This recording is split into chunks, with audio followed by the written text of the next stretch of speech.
Thank you so much. I hope you can see me.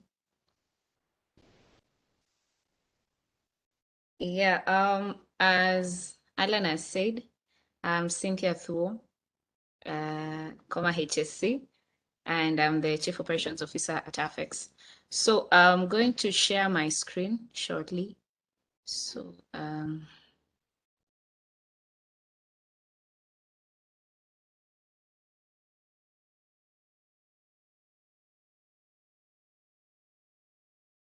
Alan, please confirm if you can see my screen.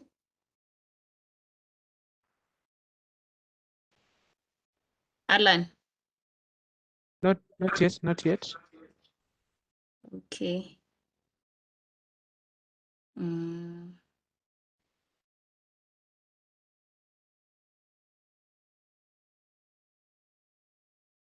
Okay, but you can see it now. Yeah, now it's okay. That's okay. Okay. Let me just start my video again. And you're set. So my name is Cynthia Thuo again, HSC. I'm the founder and Chief Operations Officer at AFEX Limited. And yeah, I'm also the organizing secretary at IEEE Men in Engineering Kenya section. And for those who know me, who've interacted with me before, I was the chair of IEEE Women in Engineering Kenyatta University branch back then when you were still in campus. Yeah, so that's much it about me. I'm also a co-inventor at Tibavent.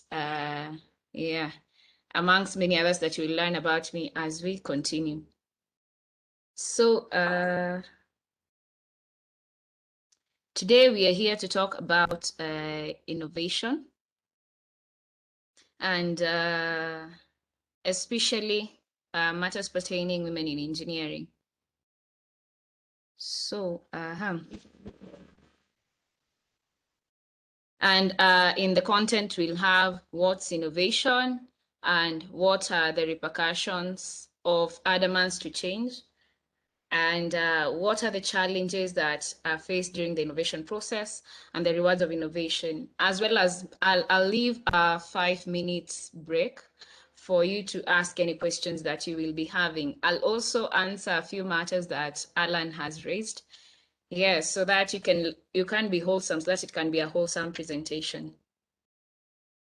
Yeah. So what is innovation?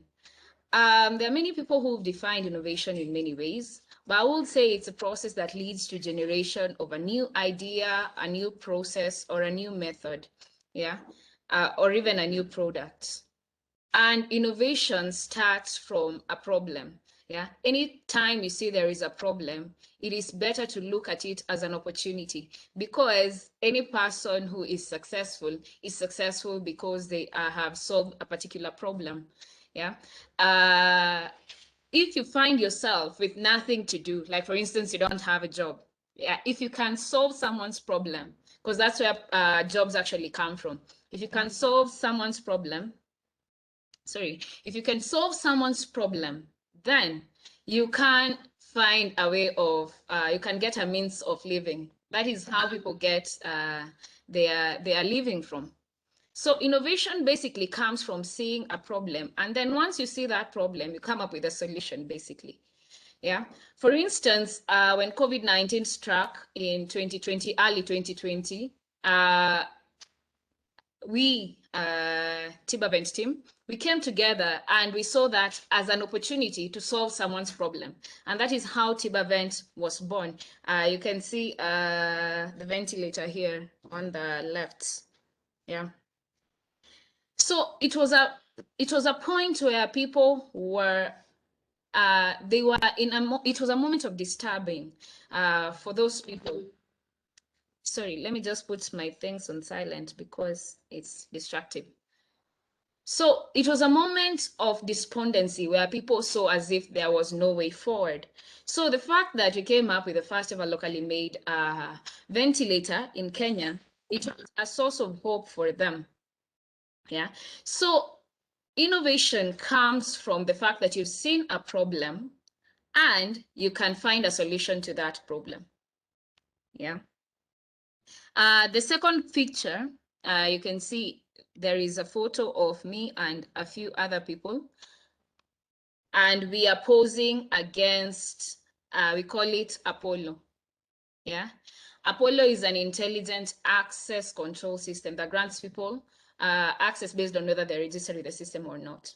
So how did Apollo come to be? Again, during this COVID-19 period, there was a lot of problem in ensuring that people were wearing masks and their temperatures were intact, because a lot of these thermoguns, up to date, yeah, they're not that accurate. So you see, it originated from that problem, that there is this instruction that has been made and people are finding it hard to adhere to them.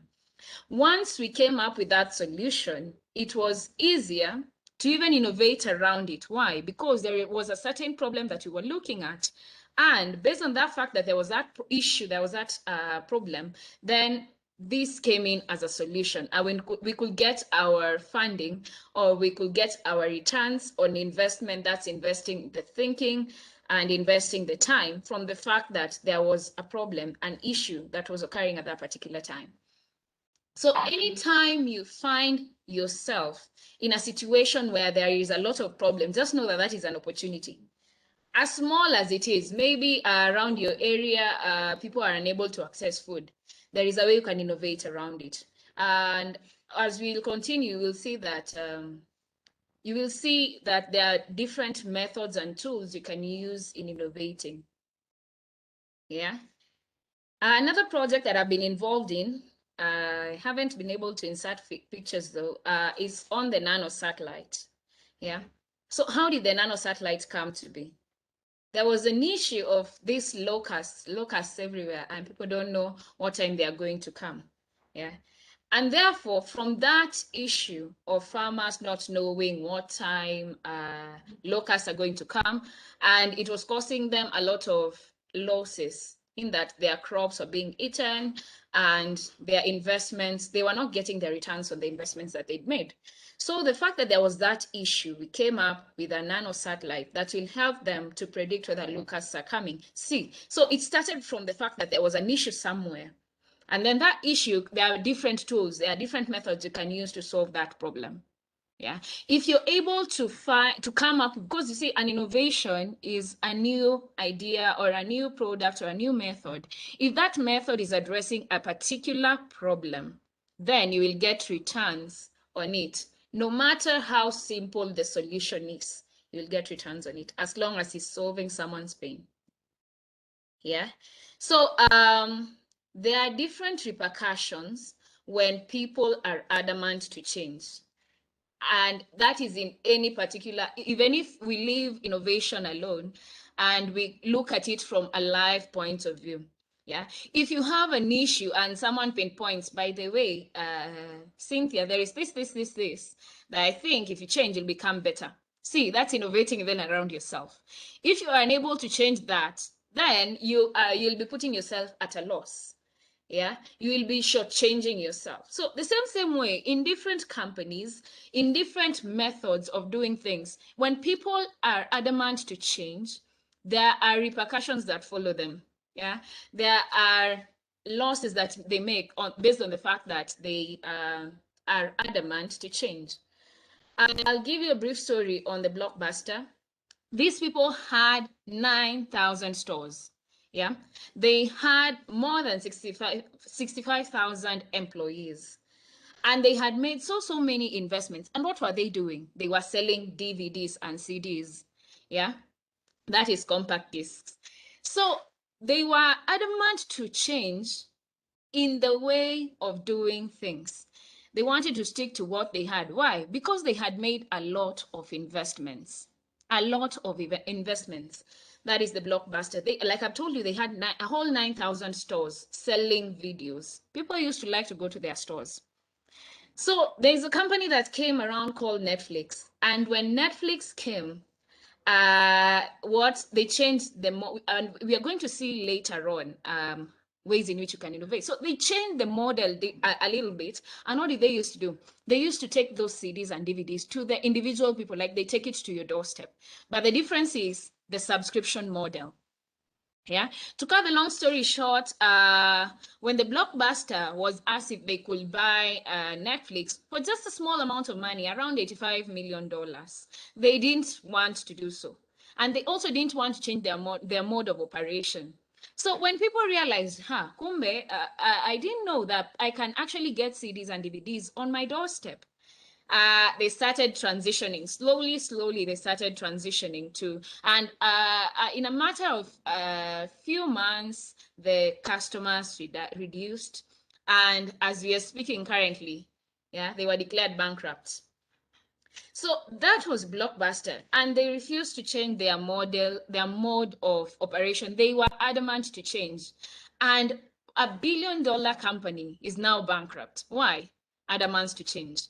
Another one is Kodak. Yeah, Kodak were adamant to change in that they wanted to maintain their analog mode of operation. Their cameras, they didn't want to change them from analog to digital, and yet everyone was migrating. And what was the reason? Because they had made an initial investment of a lot of money in the film industry. So what happened to them again today? They are nowhere to be found. They are nowhere to be seen. Repercussions to adamants to change. And another company, for instance, is BlackBerry. Yeah. I remember before Android phones came out, if you had this phone, you'll be considered a very important person. In fact, your status will change. Yeah, people will just see you in a different type of way. Why? Because they had nice phones and their phones were very, very secure. In fact, heads of state used to use BlackBerry. But what did they do? They refused to go the smart way initially. Yeah, they refused to do that. And currently, when you're talking about the best of phones, what you just think of is Apple company, yeah, and some of the Samsung. You don't. They are nowhere to be seen, nowhere to be found. Why? Repercussions to adamant change.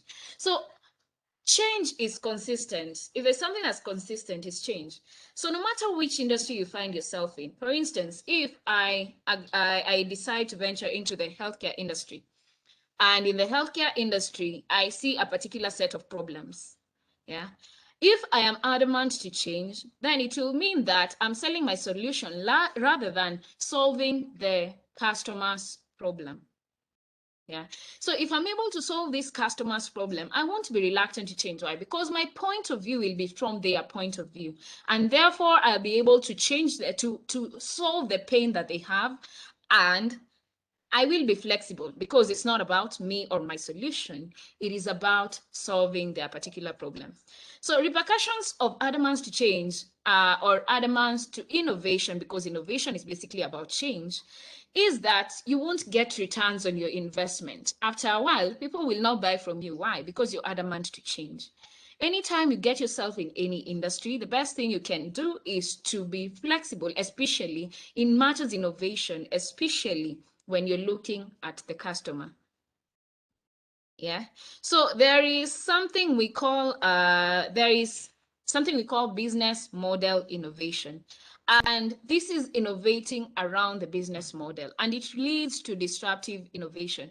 So what is disruptive innovation? I'll give you a few instances. For instance, Facebook. Yeah. For Facebook, before there was Facebook, when Facebook came, it disrupted the whole connection industry, like the way you communicate to different people. Yeah. People could get friends virtually. So they disrupted that whole industry, and currently that's why they're so successful. There are many, many other industries, like for example, the Airbnb. So the best way, or let me not say the best way, a good way or another way of innovating is innovating around the business model. So I'm going to open a sample business model template. Hoping it opens.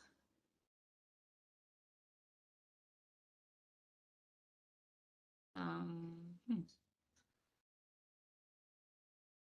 just a minute.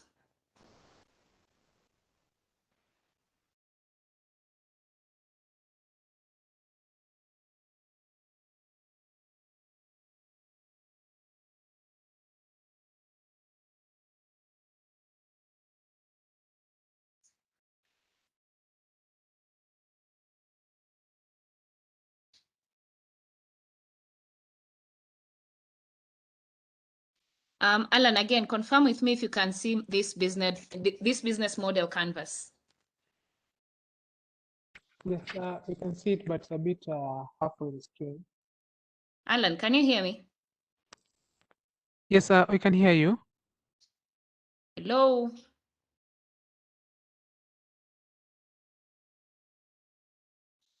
Hello, can you hear me?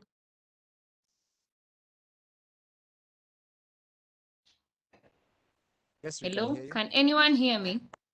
Yes, Yes. Cynthia, we can hear you. Oh, okay. So,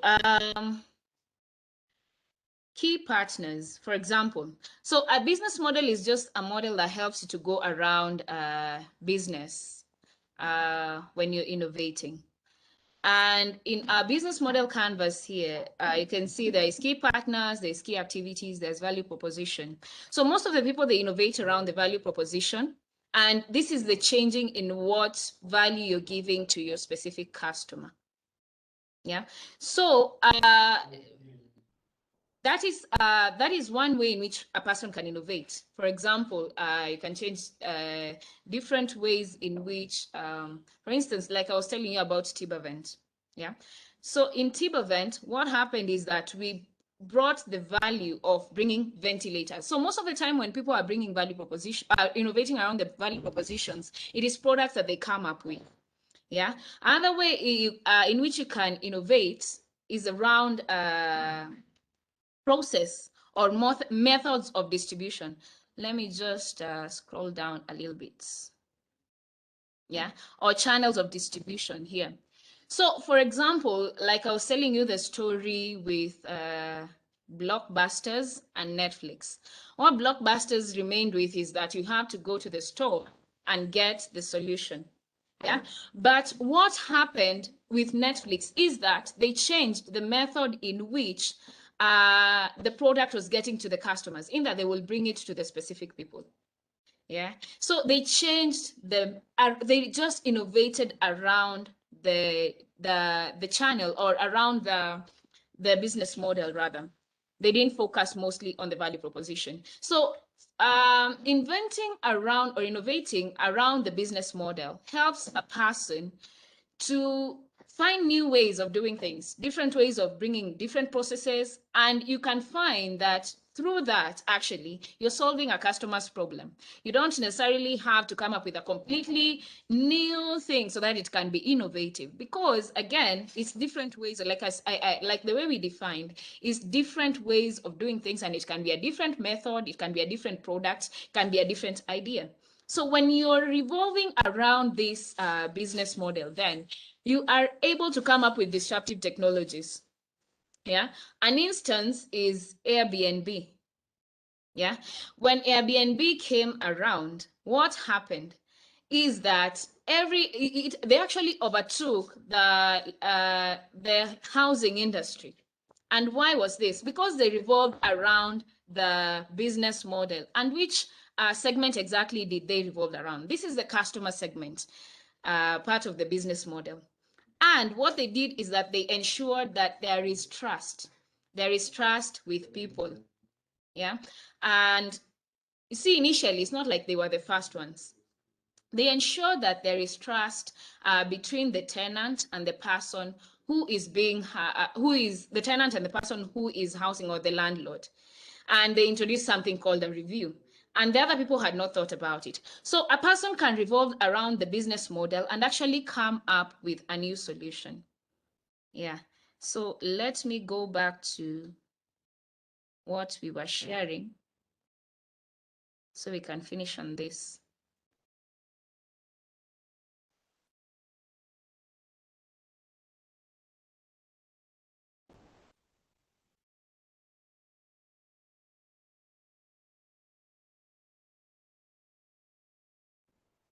So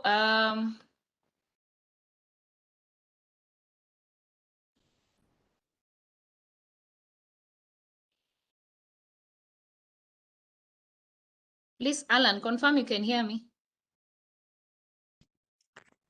Yes, I can hear you, Cynthia. Oh, nice. So just to brush through, there are different tools of innovation. And one of them is design thinking, for instance, and this ensures that a person designs with the user in perspective. Others are the fourth industrial revolution. These are just tools or technologies that can be used in innovation. For example, if you find a problem, so how do you solve this problem? Nowadays, we are in the fourth industrial revolution, and you can use artificial intelligence, you can use blockchain, you can use IoT, you can use 5G. For instance, in Apollo, the one I was just showing you, we've used artificial intelligence to ensure that any person who is coming in, they're registered with the system using their face. And this is a different way of doing things. So that is like innovating around the value proposition. Yeah, you can also use blockchain, IoT, and 5G. So there are different challenges that you encounter during innovation process. And one of them is the status quo. You'll find that when you come in, you have to change people's way of thinking and tell them that this thing that actually I'm bringing in, it will solve your problem, and you don't have to do things the normal kind of way, the way you normally do it. Others are standards that you have to meet. For example, as we were doing the TIB event, we had to comply to ISO standards, comply to KEB standards, and different standards you have to meet depending on which industry you're innovating around. Yeah. Other one is on losses. Like I was telling you on these other companies, Blockbuster, Kodak, BlackBerry, what they were afraid of was actually losses based on the investments that they had initially done. Yeah. So the other one is on team formation. You have to ensure that, that the innovation that you're coming up with, you balance your team. Yeah. You don't rely on one side only, because after innovation, again, there needs to be business that happens after innovation. So also in team formation, you have to be very deliberate in who you put in your team. So there are different rewards that you get when you comply to innovation, or when you're open-minded enough to change the way of thinking or the way of doing things. And like I told you, a company like Airbnb, they were not the first ones, but the fact that they came in that industry and they changed how people were doing things, and they allowed other people to change the fact that they brought in the trust aspect. That trust aspect helped them to scale to where they are currently, and they've overtook everyone in that industry. And the other one is like Netflix. They changed the way in which they, like I was telling you, they innovated around the business model and changed the way in which they were doing things. And the fact that they did that enabled them to scale up in the entertainment industry. Yeah, other companies like Apple, Spotify, these companies have had rewards. Why? Because they were not adamant to change. Yeah, other rewards are personal. Like for instance, in Tibavent, the whole of us, the 15 of us, got UN Person of the Year 2020, and we got presidential awards. That is right now, your name has comma HSC. Yeah, and others are like self-actualization. Everyone was created with that instinct of solving a problem. Yeah, so the fact that you are innovative helps you to get actualized in you. You just feel like you've accomplished something. Yeah. So that brings me to the end of my presentation for today on innovation. And I would like to encourage, if you want to reach out to me, I think I'll send out my contacts through the chat. And if you need someone who can help you in things, I can also do that. What I forgot to say is that in engineering, I love signal processing. That was what I mostly majored in Tibavent and in my team, apart from business. Yeah, apart from business, what I like in engineering mostly is in signal processing. So if you need any assistance, you can reach out to me. And let's not be afraid to innovate. Anyone can be an innovator, because innovation is basically a new way of solving someone's problem. So if you can find a new way of solving a problem, of course, there are tools that you need to get, and if you can't get them, you can just balance it by bringing in someone in your team who can do it. But if you can solve someone's problem in a new way, then you can be an innovator. If it's an entirely new concept that has not been heard of, then you can call yourself an inventor, in that you've brought a new concept. Yeah. What I forgot to say, another personal award is you can be a Nobel Peace Prize winner or a Nobel winner in physics or anything. So these are the rewards that you can get out of innovation. And I would like to end this and welcome any questions aboard.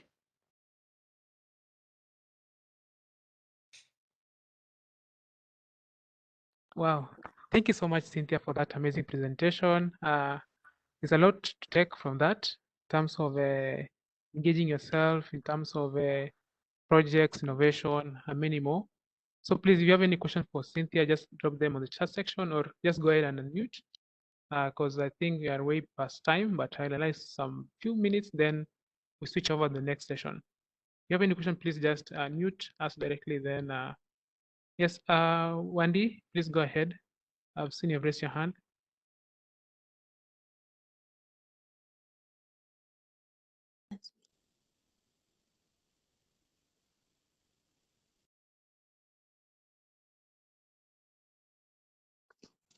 Hello, can Yes, you you can go ahead.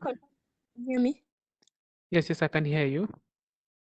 Okay, my question to Cynthia would be, as a, let's say, an engineering student, and I notice a problem somewhere, and I've had this issue for some time now, and I keep wondering how the folk come from the point of noticing a problem to the point of like, yes, innovation is a new way of solving a problem, but then it kind of gets technical. How do you start like the innovation? Where do you start from? Yes, you start from the problem, but then does it involve like doing some research on your own?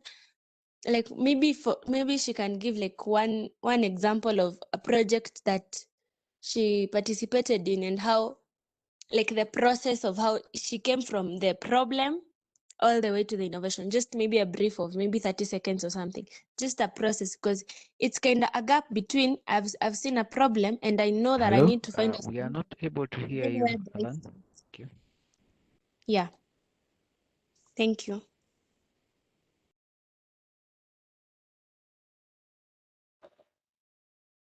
Yeah, thank you for your question, Wendy. Please, Alan, again, confirm with me if you can hear me. Yes, I can hear you clearly. Also, I can hear Kinjina Kahoro. Oh, nice.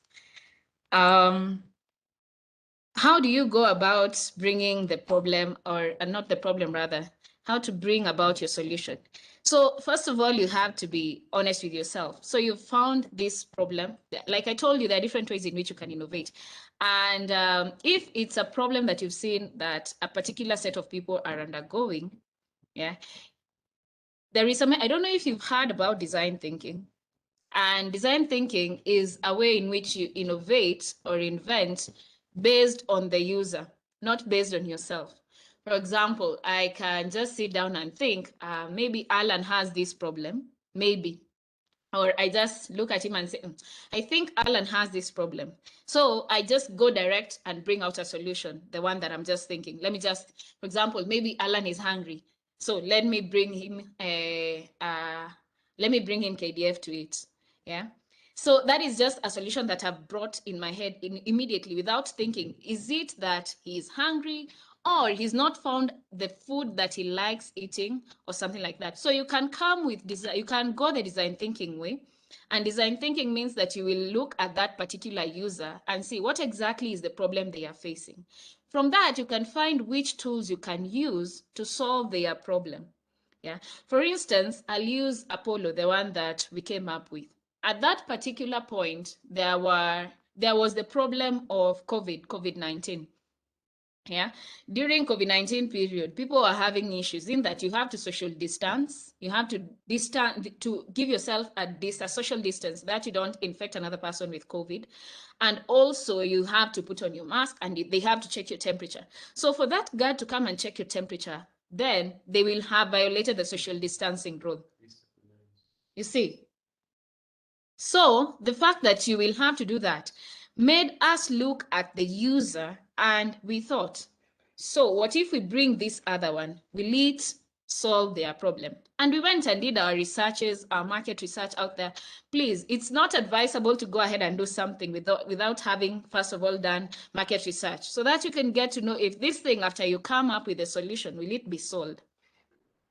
So I remember one day you asked the question, how do you get to the solution? Maybe you don't know tech and everything. That's why I said one of the problems or challenges that you'll encounter in innovation is team formation. You have to balance your team. You have to know that this one, when they're coming in, this is what they are bringing in. So you have to tell yourself the truth. Me, I'm good in this. when I come in, this is what I will bring into the table.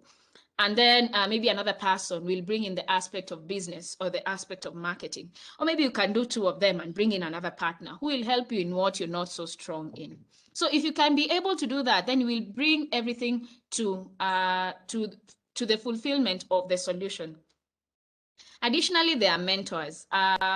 What I failed to mention is that when we came up with our solution, we were incubated at Chandaria Business Incubation and Innovation Center. And inside there, we found different mentors. A few people here are also incubated there. So it's not a one-man thing. You don't do it entirely on your own so that you can be the hero. Because how the world is configured is that a person needs another person. So there is the aspect of the team, and also there's an aspect of design thinking. You just don't bring the solution voila, just like that. No, you have to ensure that it's actually solving that person's pain. Otherwise, you'll just be doing a hobby thing, coming up with a solution that is making you feel good. Yeah, I hope I've answered your question.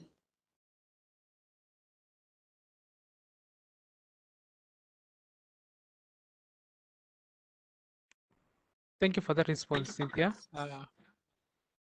I hope one day you've got response which is satisfactory. If not, please you can still reach out to Cynthia directly. After this session, you can both discuss more. Thank you so much, Cynthia, for taking your time to take us through this session. It's really been amazing. And one key takeaway is please find a team, find some mentors who can be able to guide you through your project. And no matter how hard or how easy it is, there are people who have gone through the same and they are well versed in that area. I'm sure Cynthia is willing even to maybe guide you through some of these sections. If you have any challenges, you can still reach out to her. You can still know more from her.